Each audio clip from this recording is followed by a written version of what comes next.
কত নম্বর চলছে? 13 নম্বর। ধীরে ধীরে আমরা গেদে স্টেশনের দিকে ঢুকছি। এখন আমরা ভারত বাংলাদেশ সীমান্তে দাঁড়িয়ে রয়েছি। আজ অনেক দিন বাদে কোথাও ঘুরতে যাওয়ার জন্য মন কেমন করে উঠল। একটা গন্তব্যবিহীন যাত্রা। পথ চলতে চলতে স্থির করব কোথায় যাওয়া যায়।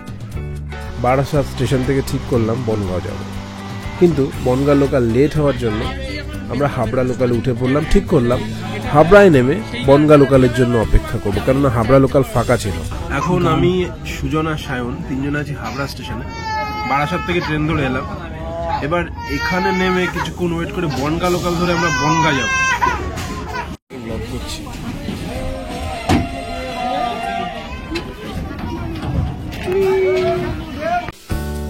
দেখলাম বনগাঁ লোকাল হাবড়া লোকালের পিছন পিছনই আসছিল।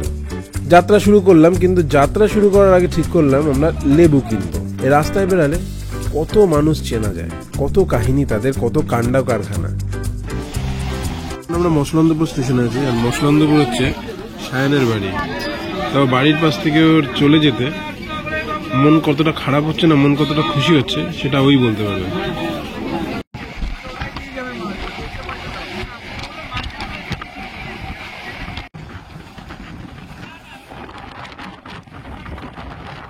দীর্ঘ অপেক্ষার পর অবশেষে আমরা বনগাঁ স্টেশনে এসে পৌঁছালাম। এবার এখান থেকে আমরা রানাঘাট যাওয়ার ট্রেনে উঠবো, যেটা ওই দিকের প্ল্যাটফর্ম থেকে ছেড়ে যাবে। বনগাঁ স্টেশনে দাঁড়িয়ে এখন ঘুগনি খাচ্ছি, আর ট্রেনে যা যা আইটেম উঠেছিল মোটামুটি সবই খেয়েছি আমরা। আর এখন আমাদের ট্রেন ঢুকছে।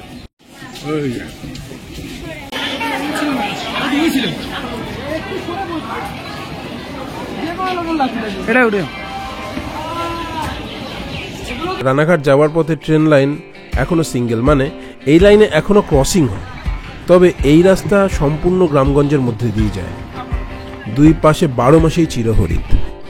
2016 সালে সুজনের বিয়ের নিমন্ত্রণ করতে আমি এই পথে একবার ট্রেনে করে গিয়েছিলাম। সেটাই ছিল আমার 8 লাইনে শেষ ট্রেনে আসা। তারপর অনেকবারই গাংনাপুর, সিন্দ্রানী, দত্তফুলিয়া, বনগাঁও, পারমদন, মঙ্গলগঞ্জ, মানে এইদিকে যেসব জায়গাগুলো আছে সেইগুলো আমার বাইক নিয়ে ঘোরা আছে, কিন্তু ট্রেনে আমি এই দিকে খুব কম এসেছি।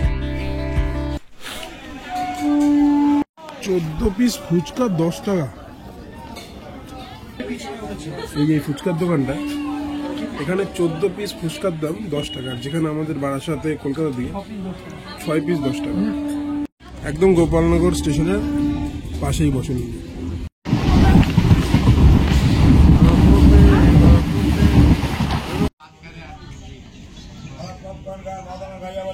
আমরা এখন মাঝিগ্রাম স্টেশনে নেমে বসে আছি, আর এই যে আমাদের ট্রেনটা দাঁড়ানো।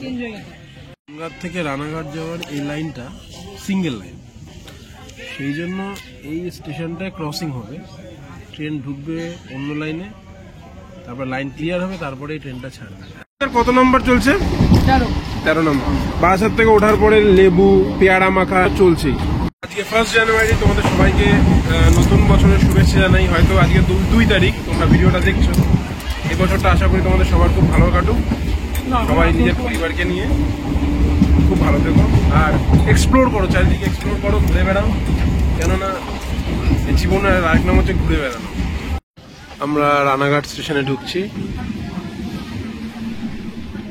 রানাঘাট পৌঁছে ঠিক করলাম কিছু খাওয়া যাক, কেননা সকাল থেকে বিভিন্ন রকম জিনিস খেলেও দুপুরে যে ভারী খাবার, সেই খাবারের একটা ইচ্ছা আমাদের সবার মধ্যে পেয়ে বসেছিল। গেদে যাওয়ার টিকিট ছিল না আমাদের কাছে, সেই জন্য সায়নকে পাঠালাম টিকিট কাটতে। সায়ন টিকিট কেটে আনার পরে আমরা রানাঘাট স্টেশনে দাঁড়িয়ে অসাধারণ পরোটা আর তরকারি খেলাম। তো রানাঘাটে আছো, এই দোকানের পরোটা অবশ্যই খাবে, দারুণ বানায়। কেমন লাগলো শোনকে? এখন আমরা চলেছি গেদের দিকে, আর ট্রেনটা মোটামুটি ফাঁকাই আছে, আর চারিদিকে সুন্দর সুন্দর সিনারি। বঙ্কিমনগর হল্ট, এখানেই সুজনের মামার বাড়ি ছিল। ঠিক করলাম ফেরার পথে যদি সময় হয় একবার এই মামার বাড়ি ঢু মেরে যাব। খানিক বাদে অপরূপ দৃশ্য শুরু হতে আরম্ভ করলো, যা বলার জোগাড় নেই। আর ট্রেনটাও স্টেশনের সাথে সাথে না ফাঁকা হতে শুরু করলো। একটা সময় এমন এসে দাঁড়ালো এই পুরো ট্রেনটাতে, মানে এই পুরো বগিটাতে 6 জন যাত্রী ছিল মাত্র।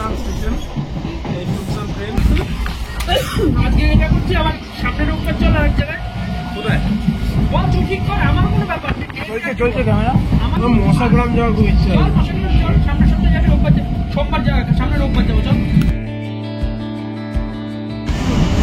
ওরা এখন গজা খাচ্ছে, আর গজা দেওয়া নিয়ে একটা গোলযোগ চলছে।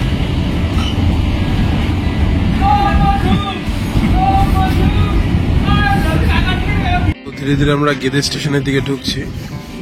আর তোমাদের বলে রাখি, গেদে হচ্ছে একটা আন্তর্জাতিক স্টেশন, আর এখান থেকে দর্শনা স্টেশন বাংলাদেশের একদম কাছে, 500-600 মিটারের দূরত্বে দর্শনা স্টেশন বাংলাদেশের। এবার যতটা দূর যাওয়া সম্ভব ততটা দূর যাব।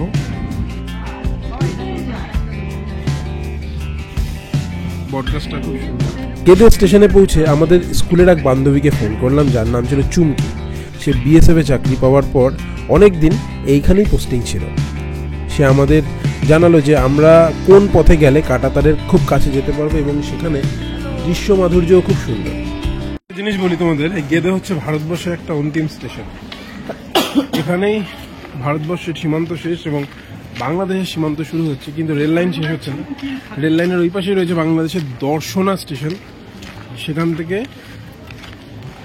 চুমকি এখানে থাকে রে, চুমকিকে ফোন করে ওই পারে না? আছে, চুমকি আছে, দেখ চুমকির নাম্বার আছে।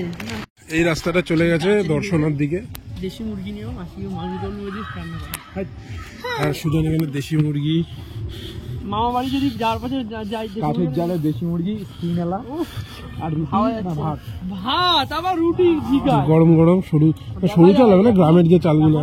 আশা করা দেখি কত তাড়াতাড়ি এখানে ক্লিয়ার করা যায়। ইনক্লুড খাওয়া, ঠান্ডাও পড়ছে, 17 রকমের পদ খাইছি। আর কত রকম নাকি? বেশি চারা কম না, হিসাব কর। তুমি গুনছো ভিডিও করে যাবে সেটা বিএসএফ ক্যাম্প। খুব সুন্দর। আমাদের ডান পাশেই রয়েছে ক্যাম্প। যদি সিকিউরিটি পারপাসে আমরা ওটা পুরো তুলতে পারছি না, কিন্তু এখানে লোকজন ঘুরতে আসে। আর এই কাঁটাতারের বেড়া দেখছো, ওটাই বাংলাদেশের ওই পাশ। ওই পাশে বাংলাদেশ, এ পাশে ইন্ডিয়া। তোমাদের একটু বাদে আরো ডিটেলসে দেখাচ্ছি। চুমকির কথা মতন আমরা পৌঁছালাম চেকপোস্টের বাঁ পাশের রাস্তায়।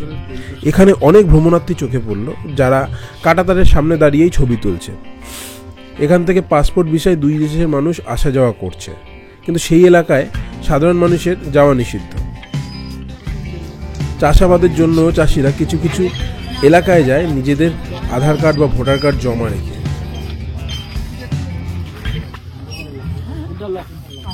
এখানে সব ডকুমেন্ট জমা রেখে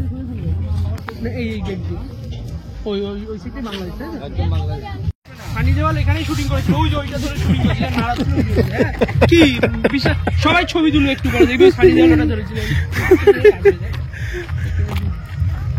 সানি দেওয়াল এটাই ধরে। মানুষ আমি ভাবি, এই যদি ক্যামেরা আবিষ্কার না হতো, মানুষ হয়তো কিছু আরো কিছুদিন বাদ। একদম বাংলাদেশ আর ভারতের সীমান্তবর্তী এলাকা দিয়ে আমরা। গরুর হাওয়া দিচ্ছে, তাও মহিলাগুলো দেখছে না, সেলফি তুলেই যাচ্ছে। ওই পাশটা বাংলাদেশ।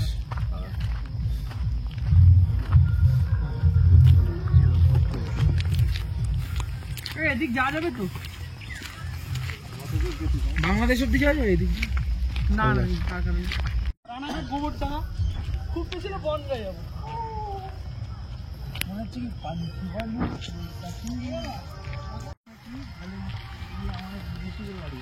আমরা প্রায় 2 কিলোমিটার হেঁটে ফেলেছি বর্ডারের পাশ দিয়ে, আরো হেঁটে চলেছি। এই তার কাটা কত দূর পর্যন্ত রয়েছে কাকা? এই অনেক দূর গেছে।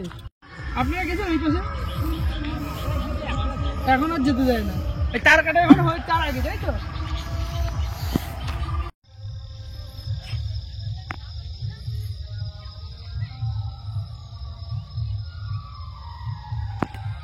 তো এই গেদে বর্ডার সকাল 10টা থেকে বিকেল 4টে অবধি খোলা থাকে। চাষিদের জন্য সেই টাইমেই খোলে। চাষিরা বাংলাদেশ আর ভারতের মাঝখানে যে ফাঁকা জায়গাটা আছে সেখানে গিয়ে চাষ করতে পারে, কিন্তু ডকুমেন্ট জমা রেখে তাদের যেতে হয়। এখন সব চাষিগুলো ফিরে আসছে নোম্যান্স ল্যান্ডের মধ্যে থেকে এবার এসে তাদের ডকুমেন্টসগুলো নিয়ে আবার যে যার বাড়ি ফিরে যাচ্ছে। এই ছেলেটা আমাদের স্টেশনের রাস্তা বললে এখন সেই রাস্তা করে স্টেশনে দিয়ে যাচ্ছে। আর সন্ধ্যা নেমে আসছে, ঠান্ডাও নেমে আসছে ধীরে ধীরে। চারিদিকে কুয়াশা। জায়গাটা কেমন লাগছে সুজন? এক কথা খুব সুন্দর। এখানে হোটেলের ব্যবস্থাও আছে। ওই মানে হোটেল, ওগুলো সব ওয়ের হোটেল। এখানে 99% বাংলাদেশি। রাস্তাটা হেভি, গ্রামের রাস্তার মধ্যে দিয়ে আমরা যাচ্ছি স্টেশনের দিকে। চারিদিকে আমি তো বাংলাদেশ গেছি। বাড়ি। এখন বাজে সন্ধ্যা 6:20 আর আমরা এখন বঙ্কিমনগর হল স্টেশনে নামলাম সুজনের মামার বাড়ি যাওয়ার জন্য। এই মামার বাড়িতে এসেছিলাম আমি 2015 সাল বা 16 সালে। কিন্তু আমাদের হাতে সময় খুব কম, আধা ঘন্টার মধ্যে আবার ট্রেন আছে, নয়তো রাত্রি 8:30টার সময় আবার ট্রেন। সুতরাং সেই মতো আমরা পৌঁছালাম বঙ্কিমনগর হল্ট স্টেশন। সেখান থেকে টোটো ভাড়া করে আমরা চলে গেলাম। এটা ধীরে ধীরে অ্যাডভেঞ্চার ট্রিপ হয়ে যাচ্ছে, কারণ এখন আমরা টোটোতে করে যাচ্ছি সেই সুজনের মামার বাড়িতে। আর টোটোওয়ালা কাকা চালাচ্ছেও রাজধানী বন্দে ভারতের দিকে।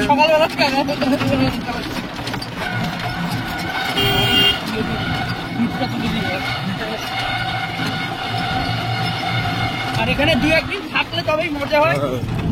যা পরিস্থিতি মোটামুটি যেরকম গ্রাম্য পরিবেশটা ঠিক সেরকমই লাগছে।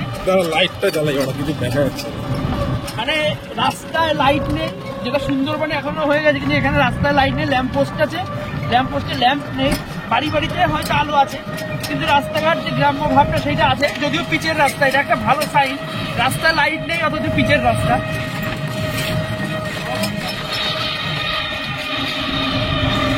মামার ছেলে আমাদের চন্দ্রমল্লিকার বাগান দেখাতে নিয়ে যাচ্ছে রাতের বেলা।